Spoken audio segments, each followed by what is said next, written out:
Kalau menurut analisa saya, ini udah tepat secara politis memilih Jokowi PDIP itu udah benar, terbukti sampai menang 2 kali. Jadi ini dari sisi politis. Namun setelah berlangsung ternyata Jokowi mengkhianati dan tidak disetujui hasratnya yang begitu merusak tatanan hukum di tanah air dan politik kita kan politik Pancasila, ada budaya dinomor satukan. Jokowi melanggar, tidak didukung sama Megawati, tidak didukung, tidak dikasih 3 periode itu nyata. Artinya kan ada batasan tertentu. Ketika politik menyimpang nggak didukung, tapi secara politis betul, buktinya apa, bisa menang 2 kali, benar. Namun adabnya semua tentang palsu ijazahnya ini tolong dong bantu PDIP, karena Anda ini sebagai korban, Anda ini artinya lembaga ini jadi korban oleh perilaku Jokowi, termasuk pengkhianatan. Itu etika moral udah melanggar. Itu semua juga setuju, sepakat itu bahwa Jokowi itu tanda kutip kurang ajar. Selanjutnya tanpa basa-basi, DHL, Koordinator Advokat se-Indonesia. Assalamualaikum warahmatullahi wabarakatuh. Terima kasih Profesor Egy. Terima kasih Profesor Egy, senior kami, senior aktivis Muslim Indonesia. Amin. Sejak tahun 80-an sampai saat ini masih berkiprah, walaupun sudah saat ini bergelar profesor, masih mau turun ke jalan, Allahu Akbar, masih mau melaporkan peristiwa-peristiwa yang melanggar hukum oleh pejabat publik. Jadi tidak merasa turun derajatnya sebagai pelapor, mau bersama kami yang junioren daripada beliau. Saya ingin mengupas tentang OCC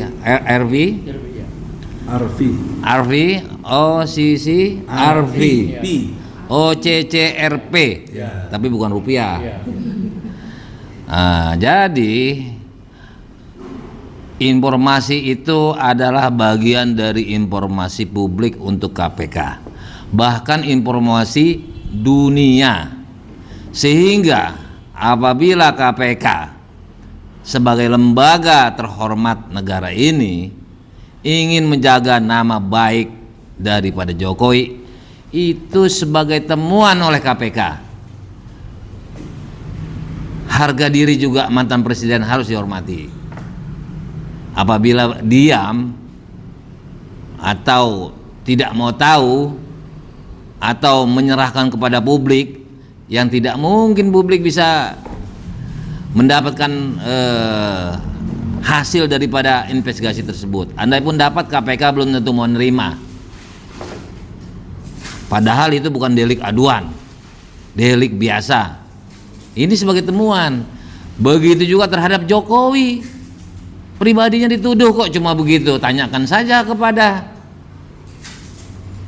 yang membuat itu OCC RP tersebut. Kata Jokowi di Solo itu tanggal 31 Desember. Enggak begitu caranya. Kok kalau merasa difitnah, ya kejarlah itu, lapor. Apa bahan laporannya? Ingat, KUHP Undang-Undang Nomor 1 Tahun 46 masih berlaku. Itu asas legalitas. Kalau ada Undang-Undang 1 Nomor 1 Tahun 2023, itu berlakunya nanti 2 Januari 2026. Lepas daripada itu, gunakan asas nasional pasif pasal 4 KUHP, pelanggar hukum yang merugikan negara Indonesia, baik orang Indonesia maupun orang asing, maupun lokus deliktinya ada di luar negeri, itu bisa dilaporkan. Lewat mana?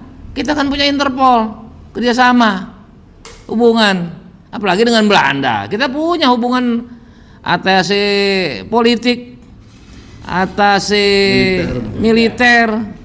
Kita punya hubungan diplomasi, itu kita kencang sama Belanda. Bukan seperti itu Jokowi. Tadi kabarnya dapat komisi 30%, apa berani? Kalau betul ya, Sri Mulyani makan semua, pasti kebagian itu Jokowi. Itu logika. Itu Sri Mulyani gimana dari- ini? Pak apa Direktur Pertamina tuh? Direktur Pertamina yang bicara. Korupsi saya diperintah oleh Jokowi. Itu kata Itu harus diusut. Itu nggak benar. Begitu, bukannya diam. Kebanyakan bohong, 100 lebih didiamkan begini nih. Jadi gunakan itu asas legalitas pasal 4 KUHP. Itu dalam teori disebut asas nasional pasif, bukan nasional aktif. Pasal 5 bukan. Ini kita bicara orang asing yang melakukan delik yang merugikan harkat martabat, termasuk Presiden Jokowi mantan bekas. Nah, bekas presiden ini harus dihormati, nggak boleh dipitnah seperti itu. Tapi kok yang merasa yang dipitnah itu kok diam aja? Kok KPK harusnya terima kasih? Itu kan sama-sama anti rasuah. Harusnya kerjasama sinergi. Kalau nggak benar baru tinggalkan, bukan malah ayo rakyat publik yang bisa mendapatkan informasi tersebut lapor ke kami. Kayaknya ini Profesor Egi dan kawan-kawan dianggap bego. Sama KPK dianggap bego. Iya kan? Akademisi juga kok diam semua, ya kan? Cara teori, moralitas itu kan sudah salah. Nah, perilaku Jokowi ini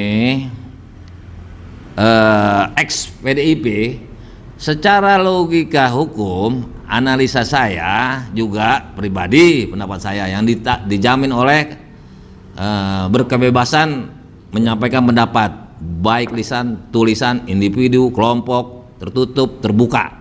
Nah, ini kita sedang melaksanakan undang-undang tersebut, harus diapresiasi.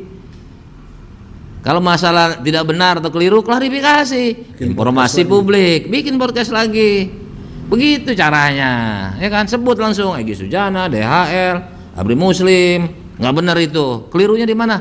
Luruskan. Itu sinergitas namanya. Nah, kembali kepada tadi, kalau menurut analisa saya, ini udah tepat secara politis memilih Jokowi PDIP itu udah benar, terbukti sampai menang 2 kali. Jadi ini dari sisi politis. Namun setelah berlangsung ternyata Jokowi mengkhianati dan tidak disetujui hasratnya yang begitu merusak tatanan hukum di tanah air dan politik kita kan politik Pancasila, ada budaya dinomor satukan. Jokowi melanggar, tidak didukung sama Megawati, tidak didukung, tidak dikasih 3 periode itu nyata. Artinya kan ada batasan tertentu ketika politik menyimpang nggak didukung, tapi secara politis betul, buktinya apa, bisa menang 2 kali, benar. Namun adabnya semua tentang palsu ijazahnya nih, tolong dong bantu PDIP, karena Anda ini sebagai korban. Anda ini artinya lembaga ini jadi korban oleh perilaku Jokowi, termasuk pengkhianatan. Itu etika moral udah melanggar. Itu semua juga setuju, sepakat itu bahwa Jokowi itu tanda kutip kurang ajar kepada partai yang membesarkannya. Nah, langsung kepingin 3 periode. Kalau bantahannya jangan fitnah, saya nggak pernah pengen 3 periode memang, tapi dia melakukan disobedient terhadap perilaku pembantunya, menteri-menterinya ketika mewacanakan 3 periode. Ada 110 juta data lah, 110 juta data ya, big data, korbannya ada, itu kegaduhan tapi nggak dihukum. Sementara yang melanggar asas ius constituendum mudah-mudahan berlaku, mudah-mudahan umumnya dibayar dengan denda, di penjara. Alasannya apa? Membuat kegaduhan. Itu Habib Rizik Syihab di penjara. Padahal itu hukum cita-cita, ius constituendum. Kalau yang dilanggar para menteri ini ius constitutum, ius constitutum, harus dihukum. Hukum positif itu hukum yang harus berlaku. Jokowi bilang nggak apa-apa, itu kan hanya wacana. Jadi apa maknanya? Dari sisi etimologi, terminologi, apa maksud Ibu Megawati yang menyatakan cukup ya Pak Jokowi, cukup 2 kali aja. Apa maksudnya itu? Satu. Kedua tadi perilaku menterinya itu. Dia diamkan, padahal korban kegaduhan, kebohongan itu sudah tercipta. Apa? Meninggalnya polisi di Kendari ketika didemo oleh mahasiswa menolak 3 periode. Itu korban. Ade Armando ditelanjangin, nyaris bugil, teraniaya, dirawat rumah sakit. Pospol Pejompongan terbakar saat demo itu kegaduhan nyata, real, dan kita pelapornya. Bukti buka Mabes Polri, Korlabi sebagai pelapornya. Mana? Nah sekarang Jokowi bilang jangan fitnah, kapan saya mau 3 periode. Itu bohongnya udah ampun-ampunan itu. Udah ampun-ampunan, orang Betawi bilang hancur minah. Ya, walaupun itu nggak ada maknanya, pokoknya hancur-hancuran lah artinya. Jadi ya kita kan memang kita kan bukan orang PDIP Bang, tapi kita bangsa Indonesia yang ingin melihat objektivitas daripada PDIP, apalagi sudah disakiti, dianiaya seperti itu. Itu kalau saya jadi ke Ibu Mega nggak kuat itu mental saya ngelihat orang seperti itu, perilaku seperti itu sampai sekarang masih aja berperilaku seperti itu, dilaporkan sebagai pelaku koruptor oleh dunia.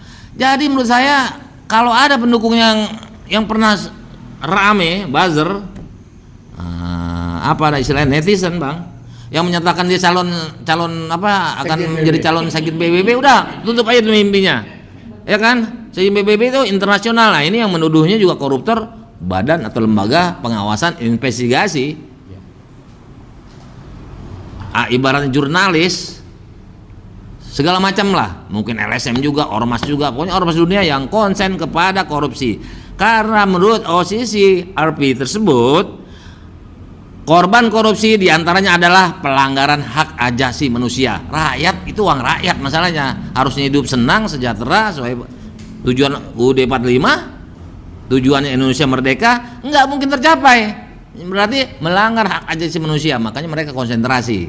Jadi harusnya ucapan terima kasih KPK, bukan malah nyuruh publik.